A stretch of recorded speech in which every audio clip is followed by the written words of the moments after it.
And welcome to episode 37 of Ripping the Rack podcast. I am your co host, Tim. With me today is my co host, Brian. Brian, how are you, buddy? I am good. How are you, Tim? I am just fantastic. And special guest in the studio today. Not really, just sounded good. We have, arguably, I will argue this, the best bowler in the state of Maine right now. I am saying that on record, only because he's never truly bowled me in a match. It's Chris Merrill. Hey guys, how we doing? Chris, how you doing, buddy? Oh, not bad. Yeah. Thanks for having me. Oh, thanks for coming Thanks on. for being here. Absolutely. How the girls? Sleeping, thankfully. For now. For now, well, I got the oldest out in the living room if need be. So. Well, Oh, she's reached that age where it's like, watch your sisters. Yes, please try and do it. But the other two are ones that would probably have her tied up when I go back out, but that's okay. Daddy, we gave each other haircuts. Oh no. Oh, I tell you. all right. Love them to death, but they're crazy. Yeah, see, this is where I have no idea what it's like for you because I had three boys. Yeah. I have one boy. I don't no idea, understand buddy. how you guys do multiples. I have one. Well, look, technically I have one.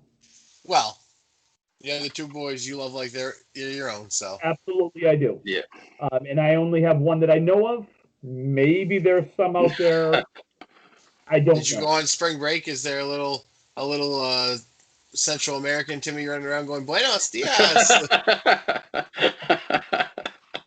No comment. So I will decline to answer that. I'm going to plead the fifth on that one. The fifth? Okay. Yeah, gonna plead the fifth.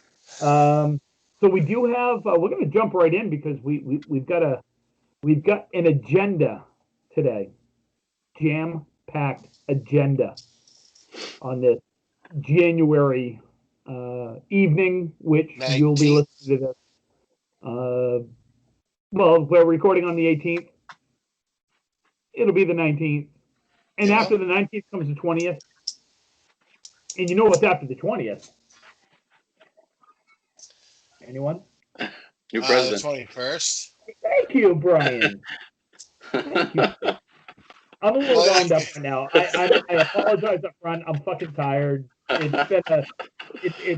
been a Monday. Hey, in a little bit of dark humor. I'm a video game guy.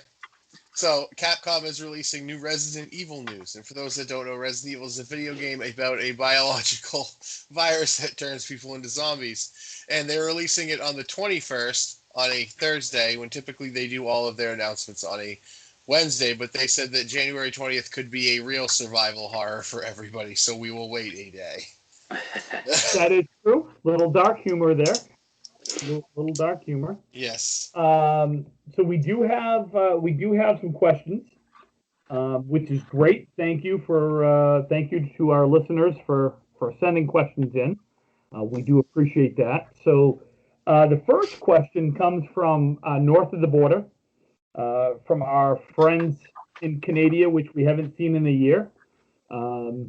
We miss you. Yes, we do. I miss Poutine. Well, we missed some of them. Let's be honest. We can't say all of them. Do we really miss Calvin? Yeah. And the Habs Yes, suck. and no. And this is for Angela. The Habs do suck Yes. because we got three Bruins fans right here. But the Bruins did lose You do. 1-0. They've got Yes, no they did. offense right now. Why are they playing it for? Martin Luther King. Holiday? Holiday? They're playing it for tomorrow. They are? Yeah. Oh, they have 5 today and 4 tomorrow. Oh, okay. I don't know. Hopefully they score a goal because they haven't in 2 games, and or they haven't scored an even strength goal in 3 games. That's pretty fun. So anyway, north of the border, they would like to know if we have experienced anyone getting concussed in a bowling alley? Legit question. It Like via fist fight says, have you ever heard of someone getting a concussion in a bowling alley? And I can answer that in the affirmative. I have actually seen it twice. The first time I will say was during a tournament in Bangor. Elbow Doherty took a bowling ball off the top of the noggin. For those of you that remember Elbow and remember him bowling, I should say, he had a very high backswing, meaning his backswing came way up, and then he would come down. And when he came up, the ball slipped out and went straight up and straight down on the top of his noggin. I was one lane over from him, and I think I almost pissed my pants. I was laughing so hard. Which I look back now, and Elbow, I'm really sorry for that. I should have probably checked on you first instead of literally laughing so hard I had to sit down. That was the first one. The second one was and I forget who it was at a league at what is now Stars and Strikes, was Oxford Hills when I was growing up. Guy was sitting on the bench between lane 4 and 5. And if you've bowled at Oxford Hills and you know that those benches are within a foot or so of the actual lane. And they were sitting facing the lane with their, kind of like this with their hands on their legs. And the person bowling took like 2 steps, arms comes back, the ball slips out straight right into the 5 head. And headshot. Headshot. He went down. General hilarity ensued before we should probably check on him. He gets up and big old knot. Right there. Oh my God. So yes, I have. Have you guys? Anyone? I have. If you've bowled at Oakland Park, on lane 1, on the left, it goes into the approach a little bit, is an I-beam. And there was a young man who was bowling in the summer league and got very excited when he threw a strike and turned around and walked dead smack into the I-beam. It looked like someone pulled a carpet out from under him. His feet went forward and he went backwards. And he actually wound up like 3 or 4 stitches wound right in the middle of his forehead. Oh, God, I shouldn't laugh, but that really is funny. It was always called right turn after a while when you thought you were going to throw a strike. Right turn, don't turn left. Don't turn left, right. I've never seen a concussion or anything. Bowl and Auburn Lanes had a close call once. Same thing happened with Tim at Sergeant Strikes. The ball kind of got thrown behind. Here's my tribute to Auburn Lanes. Thanks, Tim. So no, they let the ball go and it hit the scoring table right in the middle. I was sitting on one side, there was a girl sitting on the other side, and it hit the portion right in the middle. So I was about that close from getting one, but never had the sight of a concussion. But I did fall in the gutter at Auburn Lanes, if that's close. How the hell did you fall in the gutter at Auburn Lanes? I think it was just a little slippery that one time, and I slipped, fell right in the gutter, sprained my wrist. I left the league, come back later in the afternoon with a cast, one of those soft ones up past because I sprained my wrist. Things you do as kids, Oh, I hate Auburn Lanes. It's where I grew up. I know, and I shouldn't speak ill of Auburn Lanes because it is no longer there, even though I do flip off the site every time I go by it. The apartment buildings that are there. What was it about it that you did not like, Tim? I never bowled there. Okay, so I have, for a short guy, a fairly long approach. I take a 3.5 step approach, but they're fairly long steps. I charge the line. I get aggressive during that. So when I go to a house that has an 8-foot or 9-foot approach, I can't remember right off the top of my head. Yeah. It was not long. It was short. It was really short. Bangor has always had short approaches, and I've bowled well in Bangor. Some of my bigger scores are in Bangor, but I've always struggled with the fact that it's about a foot too short of an approach for me. Well, take another 5 feet off from that, and that's what you have at Auburn Lanes. They were like either 8 to 10 foot approaches. Yeah. So take the short approach, and then you throw in shitty pinfall, and then you throw in an owner that probably didn't like me all that much. So we had a tournament there. I forget if it was an Opens or a Pro Tour. I'm guessing it was an Opens because I just don't remember any of our main Pro Tours ever bowling at Auburn Lanes. And I was down, and I forget, Chris, how many lanes did they have? It was 16? They had 16, yeah. Okay. 16. So I am on the right-hand side. I'm on like 15 or 16. I'm up near the wall. Right towards the wall, yeah. Yeah. And so now you take, and I think I was on 16 because if I'm not mistaken, that wall was right up, almost like lane 14, almost like lane 14 Strikes. at Stars and Strikes. Correct. Okay, Yep. Brian, you would have loved it because I know how much you love having that wall right there. Well, yeah, because it's great because I can always tell if my arm's in the slot or not. Because if it's not, bang. Oh, stop. Yeah. So you take the short approach, you take the wall right there, you take the fact that I was not bowling well that day. And back then I might have had a little bit of an attitude back then. No. Just a little one? Yeah. People say I did. I mean, who am I to say if I did or not, you know? So I was in, I don't know, back half somewhere, seventh box, sixth box, something like that. And I did a skip lob. Literally. I mean, you guys have seen how low I get to the ground. Well, not so low now, but I used to. How low I used to get. I very rarely lobbed it unless I was purposely trying to lob it. Well, I skip lobbed it. Chip Irish, who was the owner at the time, what was the wife's name, Chris? Pat. So Yeah. it was Chip had the whistle, blows the whistle. I turn around and I said, he says, lane 16. I said, for what? He goes, lob. I'm like, I didn't lob it. He goes, yes, you did. Oh, really? I said, no, I didn't. I said, it's a skip lob. A skip lob is not a lob. And I had like a good leave. It was like one of my only 8 or 9 pin drops that I can remember. And he said, nope, I blew the whistle. You lobbed it.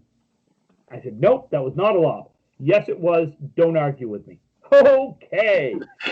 Something that you should not tell me when I'm in that mood. Challenge accepted. Yes. So I calmly pressed the button. I calmly picked up my bowling ball. I turned around and looked at Chip and I said, get your whistle ready. You're about to see a lob.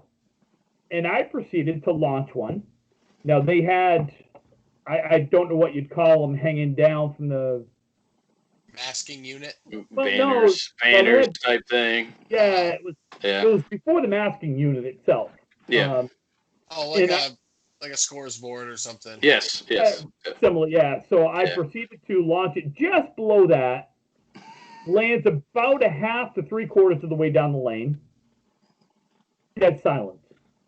Everybody around me knows that I just lobbed it. They're like, oh shit. No whistle. So I turned around and I looked at it. He's staring right at me. Picked up my ball and said, you might want to put your lips on the whistle because this one's going to go even further. And I proceeded to launch it just a bit further where it one bounced into the pins. I got a letter from the from the association. A polite warning letter, basically, that said, cut the shit. Mark Smith and I think, were going back and forth at one point with who had the most letters. It was like a collection. It was like a badge of honor at the time. Were you like T.O. and Randy Moss just trying to get more personal foul penalties? Yeah. And then you put Mark and I together as doubles partners. It's like Dennis Rodman and Bill Lambier. Oh God, we had fun though. Holy shit. Anyway, so that's my Auburn Lane story. So every time I go by it, I flip it off. Flip it off. You And then know, it's not there the old lady sitting in the window in the apartment building is wondering why this 49-year-old man flipping her off, you know. Is that my grandson? Sorry, honey. Oh, yeah. Sorry, I didn't buy you a Game Boy for Christmas in 1982. So I guess we got a more serious question now from a listener. Brendan O'Dowd would like to know. He says, "Hi guys, in a previous episode, you discussed the ICBA Hall of Fame process. If it were up to you, how would the Hall of Fame be chosen instead, and who should be on the committee?" So we'll start there, and then I'll go into the next set of questions after that. Brian, I'll start with you first. If it was up to me, how should it work? I think you should have any living member of the Hall of Fame should have a vote. The nominations, I think you should be able to be nominated by anybody the same way you are now. I think you got to lower the age a little bit, just so, you know, some of these guys can still bowl maybe when they get in a little bit, or I don't know. It'd be hard to choose like a committee, I think. I mean, the guys in there, it should just be, you should have to apply to be on a committee, and then the guys in the hall choose you to be on the committee. There we go. That's my long way to a short answer. Chris, what do you think? Yeah, no, it's kind of the same thing. You know, it's hard to, you know, who has the ability to vote who goes in, who gets to pick and choose who goes in. You know, especially like Brian said, I think those in the Hall of Fame, you know, definitely I think believe should get a vote. You know, as part of being in the Hall of Fame, you have that right to be able to vote the next person in line. And I agree with Brian bringing the age down a little bit, because what is it now, 50? 50. Yep. Yeah. Mhm. You know, so I think dropping the age a little bit, you know, so you have that opportunity to bowl a little bit afterwards. But I mean, as far as the committee goes, you know, it's hard. How do you determine who gets to be part of that committee? I think it's a hard thing to do. Okay. I'm going to start with a committee question first, because I have given this some thought. There should be 2 people from each state and 2 people from each province that should be on this committee. Mhm. So what's that? A total of 10 people. 2 from Mass, 2 from New Hampshire, 2 from Maine, 2 from New Brunswick, 2 from Nova Scotia. Yep. I do not agree with the fact that there are a lot of Canadian bowlers that get left out of the Hall of Fame because the house they bowl in are not members of the association. And will continue to be left out, And will however continue to be long left. this stupid rule is in effect. Yeah. I wholeheartedly disagree with that. I think it should be the Candlepin Bowling Hall of Fame, or the International Candlepin Bowling Hall of Fame, which is ICBA, International Candlepin Bowling Association. I'd get rid of the association and just make it a Hall of Fame. I think how would the Hall of Fame be chosen? I think it should be nominated from the home house they bowl in. They're the ones that see them every week. They're the ones that know the tournaments they've won, or for the most part, I should say. You know, things of that nature. The hard part is, unlike your major sports that are seen worldwide and have stats up the ass that you can just go to Google and look, there is nothing like that with Candlepin Bowling. I can't go on to a website and say, I wonder how Chris did, 3 years ago. Right. And you pull it up 3 years ago, and well, Chris had a tournament average of 128 and a league average of 125, and his high string was this, and which would cool concept. I mean, why we don't have something like that, I have no idea. Sounds to me like the ICBA should man up and do something like that. Well, it sounds to me like Candlepin Bowling needs something like a gin system in golf. Yep. You have an app. You just plug your scores in every week, and you carry like a tournament card. Proves all your scores, and it's your ever changing handicap, and it's what you are to that point. It takes your last 10 games, that you've bowled. As you bowl 11, one drops off, and now it's 2 to 11. It's a rolling average. Yeah. Yeah, I look at things like that, and to me, that it's really hard to nominate someone for the Hall of Fame. It's not easy. You have a form that you got to fill out. The form is not simple to fill out. If, God forbid, you don't know, you can't fill it out yourself.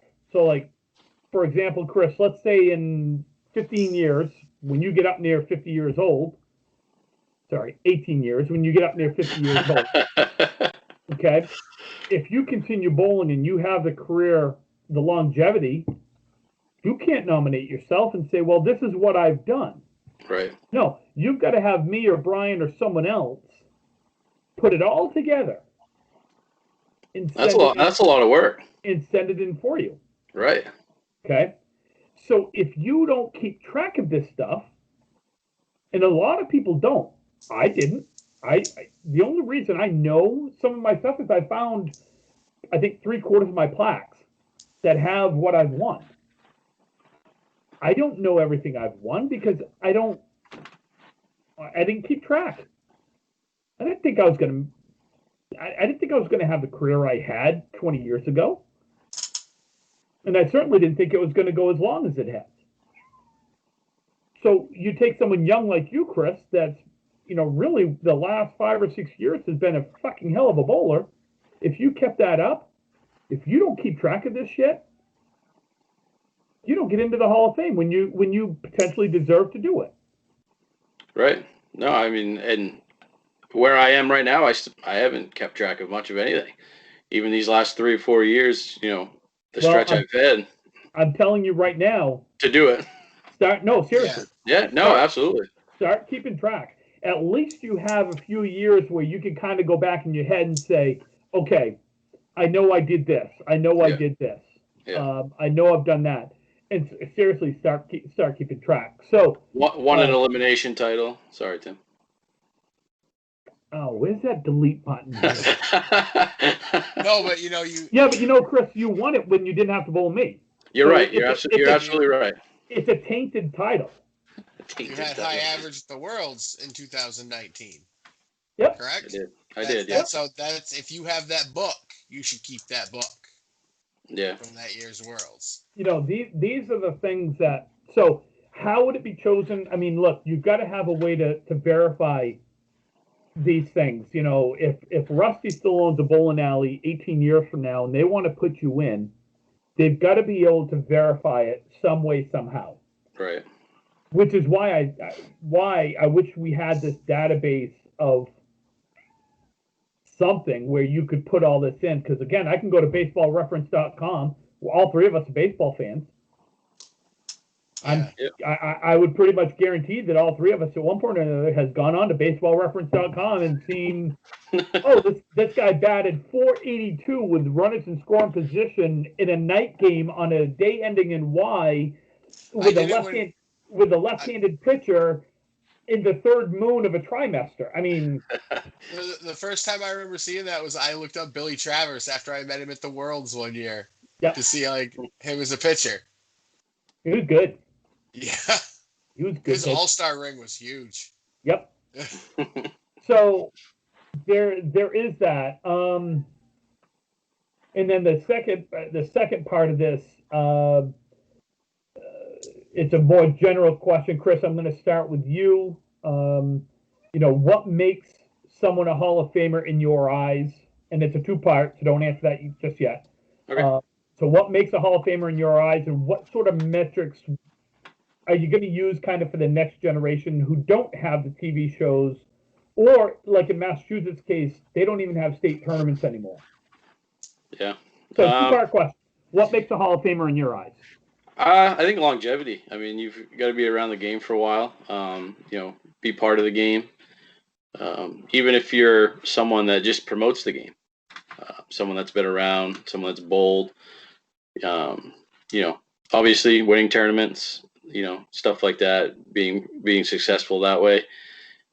As far as this generation goes, it's tough because, like you said, we don't have any of those TV shows.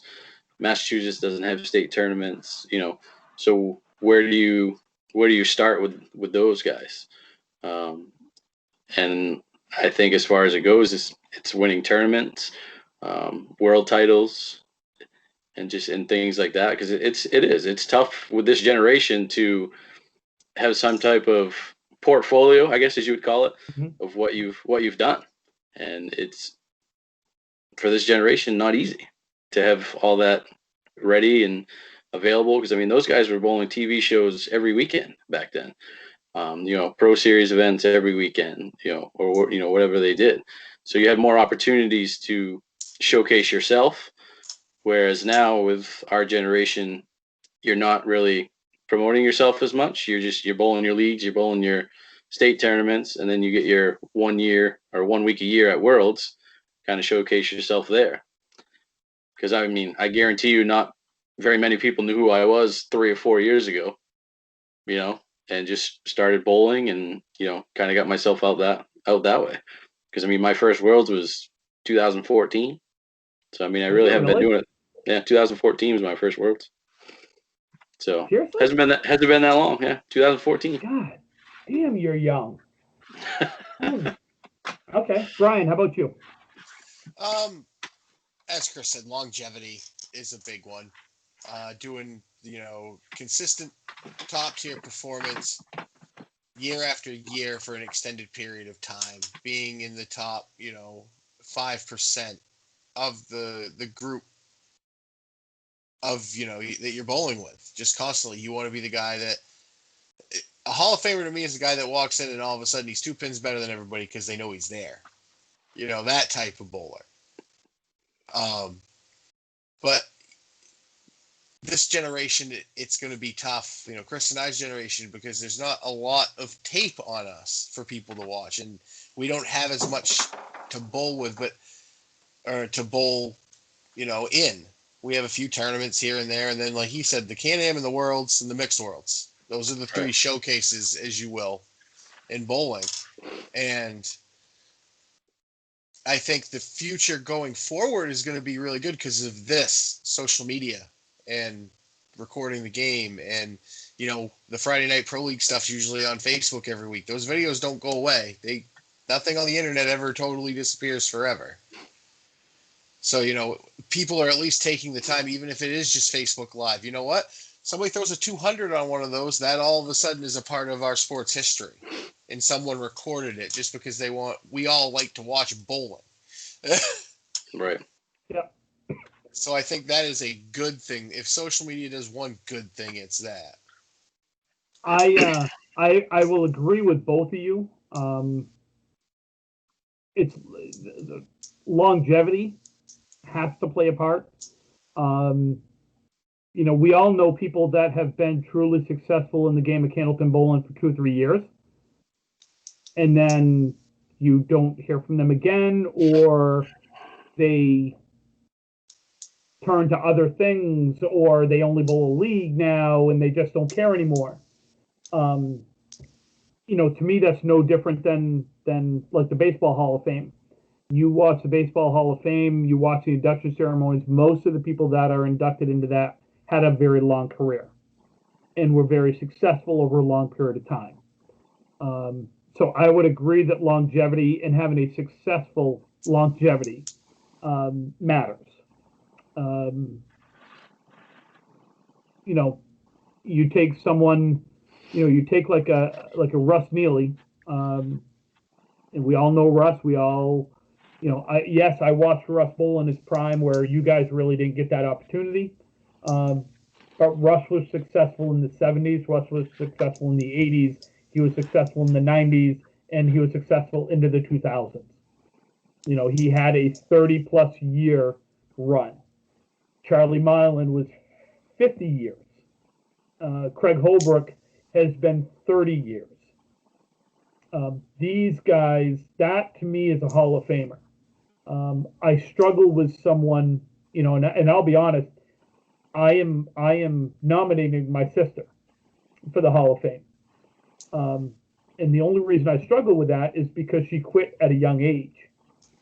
And she doesn't necessarily have the longevity as a Joanne Rosano or a Deb Regan or, a Nancy Vestal or Janet Pock or Judy Bowden or any of these bowlers. But there's no denying her level of greatness from a 10 to 15 year stretch. She Barry Sanders did. She did. I mean, yes, if you want to use that analogy, Barry Sanders to me is arguably one of the best running backs to ever run, ever played in the NFL. But when he got done, he got done. And that was like my sister. So I look at longevity. The metrics question is a little bit more difficult. But Brian, you bring up a point of social media. And you bring up, going live, Facebook Live, and things like that. I know I've got to talk to Rusty again. Rusty has approached me, and I've approached Brian about doing a YouTube bowling show. Yes. And that is something that I know Rusty and I have talked about. We've got to get back to talking about it more serious now that the vaccines are starting to roll out. So hopefully by the fall we can have an actual bowling show. Different. It won't be on TV. It's going to be on YouTube. So these types of things. Again, great question, Brendan. It's a very difficult answer, but ultimately it does come down to, I feel, is longevity and being at the top of the game for a long period of time. Yeah. Versus I'm not going to call it a flash in the pan, but, Chris, you're young enough and you've had some success at a young age where if you got done right now, I mean, is that really a Hall of Fame career? No, not even close. Right. However, if you continue the progression that you've had for the next 15 years and you're now in your late 40s, now you've got to be in serious consideration for that type of honor. That's the way I look at it. Yeah. This is Hall of Fame. There's Brian and I have talked about it. The Hall of Very Good. It doesn't mean you're not a great bowler. It doesn't mean you're not a great baseball player. It doesn't mean you're not a great basketball player. Whatever sport you're in, thousands of people have gone bowling, have bowled. Millions. Thousands. Millions. Yeah. Just because, to me, the Hall of Fame needs to be someone that has stood out. Yeah. So, agreed. Good question, Brendan. Thank you for asking. Chris, tell us a little bit about, now that we have you on, Okay. tell us a little bit about Chris Merrill. When did you start bowling? We already know where you started. No, not the full story, because I started when I was 4 years old, so it's been 28 years of bowling already. My grandfather actually ran Beacon Lanes out in Raymond. I don't know if you ever bowled there, Tim. Out Beacon Lanes. God, I loved Beacon Lanes. I actually have won a couple of tournaments there. Yeah, my grandfather ran that for a little while. Who's your grandfather? Wilbur Merrill. Really? Yeah. I know the name. I don't know as if I ever met him. Yeah. Because it was Pam that ran it when I really got into it. Brian's got a question. Did you really just question if he like knew his grandfather? Like you were like, really? Oh yes, Tim. Oh my God, I didn't mean it that way. I didn't mean it that way, and Chris knows I didn't mean it that way. Oh, I know you didn't mean it that way. But you really did know your grandfather? Wow. Yes, I did. Yeah. But no, I grew up Beacon Lanes. I don't recall a lot of it. I can kind of remember the layout, but I don't think I really ever bowled there. I just remember being there because my grandfather kind of ran it for a little few years. And then, Auburn Lanes was a big part of my my youth. They closed in '04. I think it was '04. Auburn Lanes closed. Yep. So I had 2 years left in youth league. We ended up going up to Gardner, up to Lucky Strike Lanes, and I finished 2 years there. Why not Lisbon Falls? I don't know, honestly. My dad actually started bowling up in Gardner in some adult leagues, so we ended up just going up there last couple of years of youth league. And I keep telling people, it's probably a bad omen that I go to their bowling alley because Auburn Lanes is closed. Lucky Strike Lanes is closed. We went to Lisbon. Lisbon's closed. So I don't really have a good track record of bowling alley stay open when I bowl at them. So you know what? Then here's what I'm going to say. Where do you want me to bowl, Tim? No, because it was I can't remember if it was Jeff LaPierre or Jason Sparks. One of them said that I'm no longer allowed to set a lane record someplace because every time I set a lane record, that alley closed. Gardner, Lisbon Falls. Yeah. So we're blaming it on you. Okay, I'll take it. It comes off from me. Nice. Yeah. Okay. So no. I mean, we started bowling Lisbon, kind of got back into it a lot more, and then we kind of help get spare time going over in Lewiston. Yep. They put 12 lanes in. We were there a couple years. Then we've been up to Stars and Strikes ever since, and Russ and Jody took over, and probably the two nicest people you'll ever meet in your life. And they've been good to us, and I enjoy bowling out there. I give Rusty and Jody a ton of credit for what they've done with Stars and Strikes. Absolutely. It obviously Stars and Strikes holds a very special place in my heart because that is truly my home lanes. That's where I grew up bowling. Rusty's father bought it when I was 16, I think, and really turned it into what it became. So I was really happy to see Rusty and Jody continue that tradition with that. They've done a great job with it. Yeah, and I know they're not done. No, they're not done. No. Nope. Rusty's food is good. And cold beer. And cold beer. Yeah. Yeah. The all-nighter tournament is always fun. It's the best tournament. So, Chris, what's your give me a couple of your favorite memories from bowling? The one that probably sticks out the most was my first Worlds. Going into that, I was probably the most nervous I've ever been bowling. And then I can remember we were out of the playoffs, and it was our last match. We were bowling A+. It was the third string, and I said, "I'll go anchor. Why not?" Not thinking anything of it. And it comes down to the last two boxes. I'm bowling, Harnett, and little did I know, Craig Holbrook, John Winchell are in the back watching because the bye's on the line this last string, and A+ is got the bye right now, and I am shaking in my boots. I have no idea how the ball made it down the lane. And I left the triangle in the corner, and I ended up picking it up.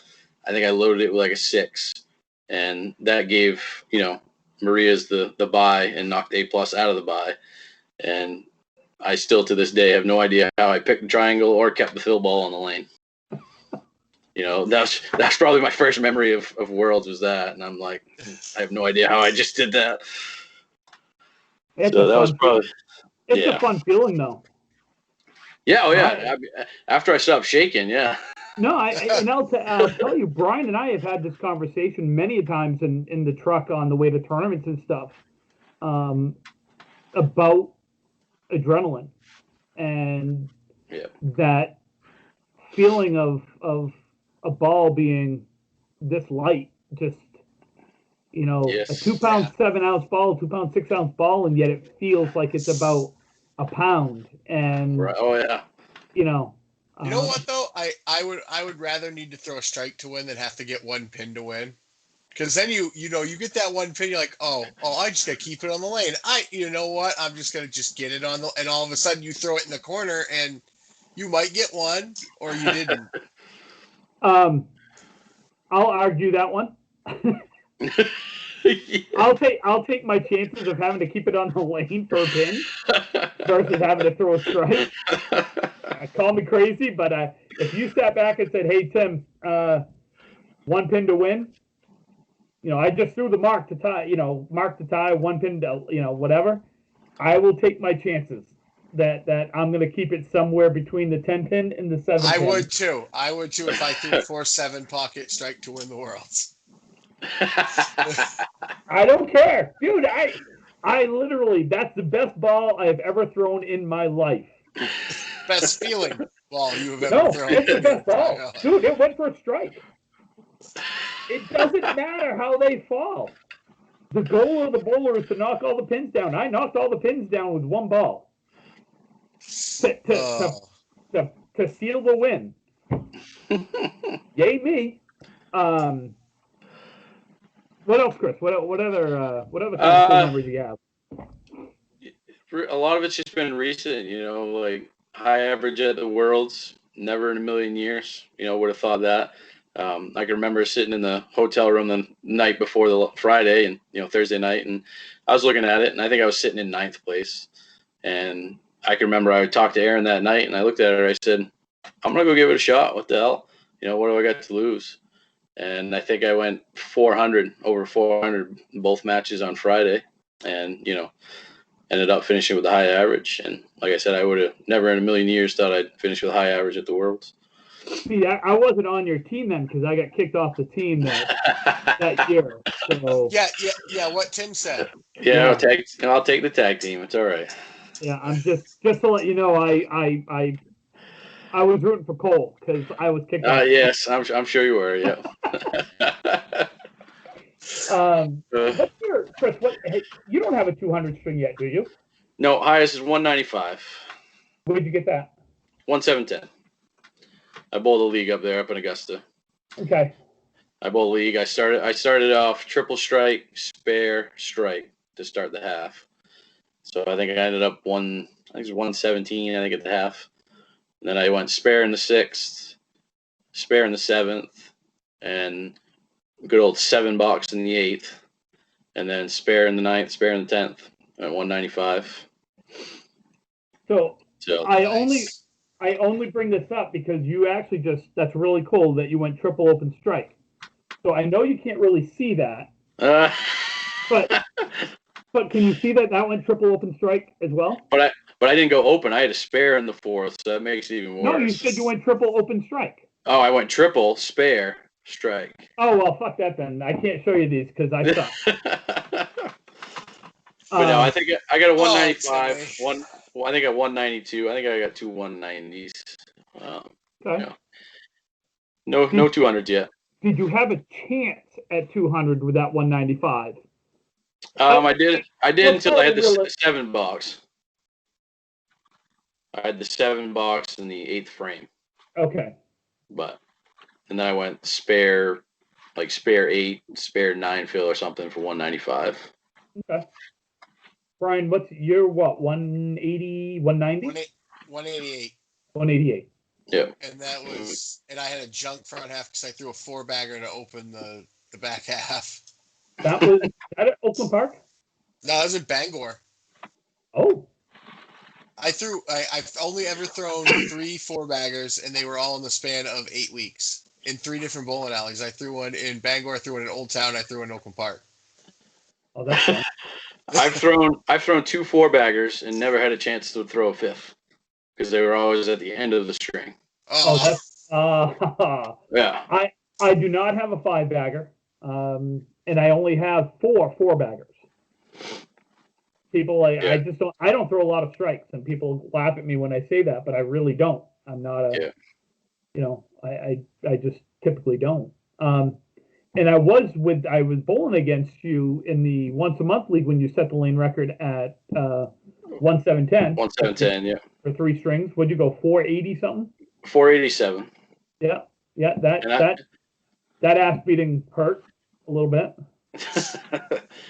And then I've beaten that since. Went 492 at Stars and Strikes. I tried to catch it, Timmy. Yeah, well, you didn't. And I didn't. That's really all that matters. Yeah, I know. Oh God, that's funny. That's funny. So we are running up against the end, but we're going to keep going for a quick second because before we got going, we talked about the conversation on Facebook right now about generations. And if you put, the best of this generation up against the best of the last generation, who would win? And Brian, I think you said something that you had that conversation with Chip. Yeah, Chip said it wasn't close. It was back when we were in Bangor, and it's on one of our early podcasts. He says it's not close. I don't see. I don't read. Vaguely that was in the bar. It was in the bar. Yeah, I think I remember that one. Yep. Okay.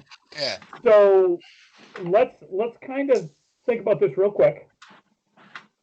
Who would you put up as your 5 from the older generation? Charlie. Yep. Chip. Yep. Ross. Yep.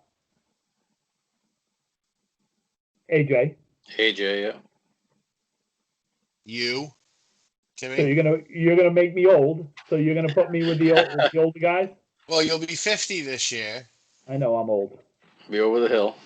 Okay. So those 5. You're still one of the younger guys on your team. Huh? You're one of the younger guys on your team there for the 5 best, that we just wrote down. You're one of the younger guys there. Oh, I am the young guy there. And of those, I lost to 2 of those guys in the finals of the elimination. One having a heart attack, so that was nice. But you had your foot hurt. My foot hurt. I had torn ligaments in my foot. Okay. The other guy was dying. The other guy was dying. It's not a heart attack, but at least he can push off. I couldn't push off. So anyway, so Charlie, Chip, Russ, AJ, and you're going to put me in there. Fine. Who do you got the 5 now? Chris, what do you think? You got to go Purdy. I think Brian Purdy. Mark Carrier. Yeah.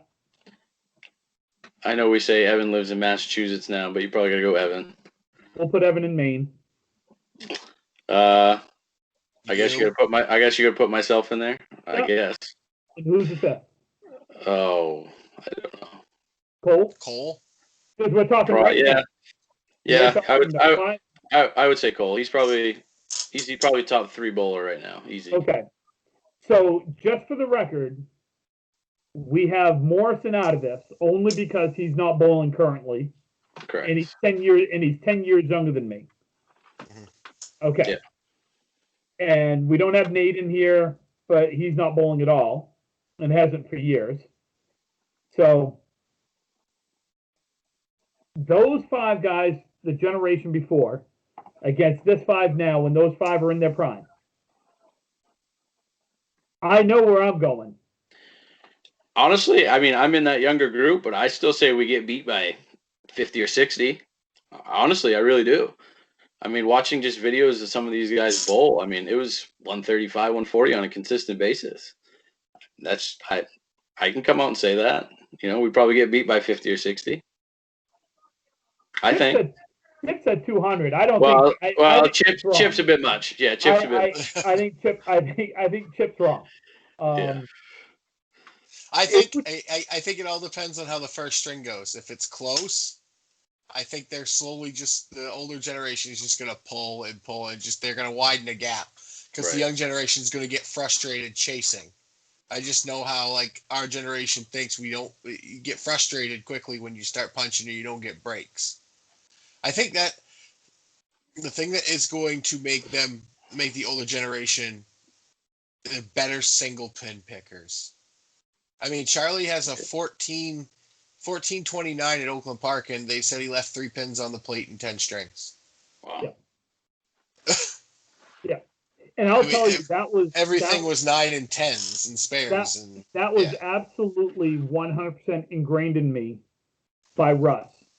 When I started, I've been bowling since I was 3 years old. When Russ bought it, he kind of took me under his wing and really worked with me and everything else. And that was the one thing he said is, he goes, this game is never about strikes. He goes, I will put myself up against a strike bowler 10 days a week and win all 10 because he's going to pick them to death and he's going to pick his single pins. And, it's just how it was. The guys today, and this is a generalized statement, I would classify a lot of them are more chuckers than they are bowlers. I'm not saying Chris, I'm not saying you, I'm not saying Mark, whatever.